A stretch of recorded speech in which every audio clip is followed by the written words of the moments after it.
About 2.5 years ago, General Motors' stock price was nearly double its current value. Investors are fleeing, and even Warren Buffett, who held General Motors stock for over a decade, has completely divested his investment. Berkshire Hathaway's retreat from General Motors is unprecedented, signaling a significant loss of confidence. The collapse of General Motors in China, the second most crucial car market for the company, is alarming. Despite making over $2 billion in profit in 2018, by 2023, their profits dwindled to just $440 million, a decline worsened by inflation. This collapse in China not only reflects a staggering loss in magnitude but also instills fear for the company's future.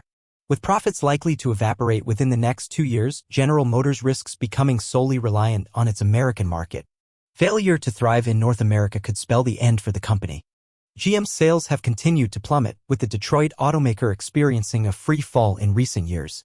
Despite initially rapid growth in China over its first 2 decades, leveraging brands like Buick, Cadillac, and Chevrolet, GM's profits have taken a nosedive.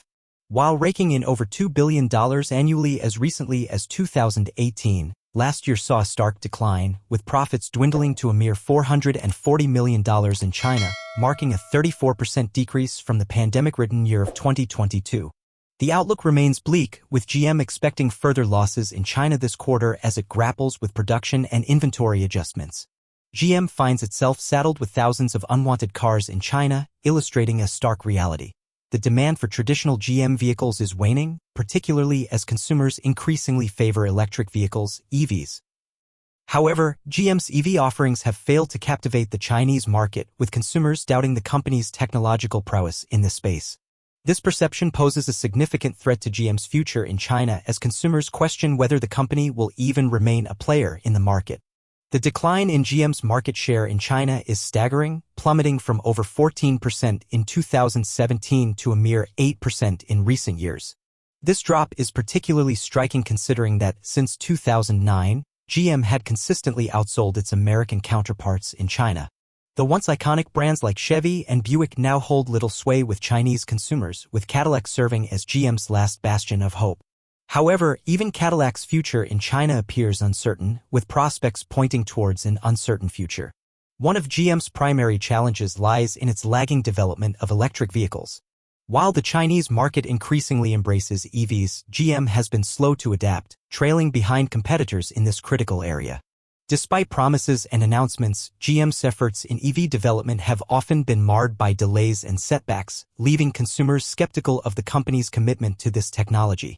While GM has introduced some EV models, such as the Electra E5 crossover and the Electra E4 Cube, the overwhelming majority of its sales still come from traditional internal combustion engines. GM's struggles in China reflect a broader failure to innovate and adapt to changing consumer preferences, particularly in the EV sector. Unless GM can regain its footing and re-establish trust with Chinese consumers, its future in the world's largest automotive market remains uncertain. Hey, I'll go check out a Buick EV. They don't even know they exist for the most part. Cadillac is showing signs of improvement, says Automotive News.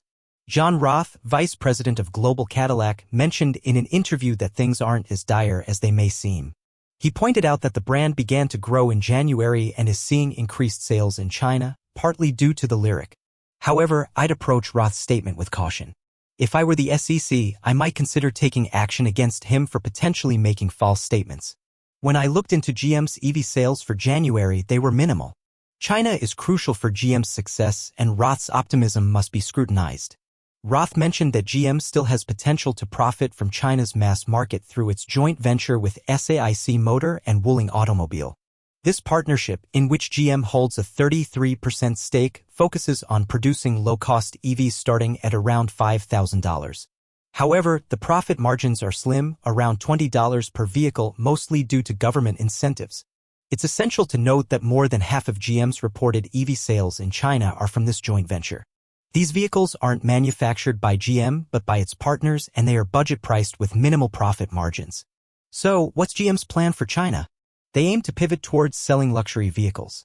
However, it's questionable how many Chinese consumers perceive GM's vehicles as luxury on par with brands like Mercedes-Benz or BMW.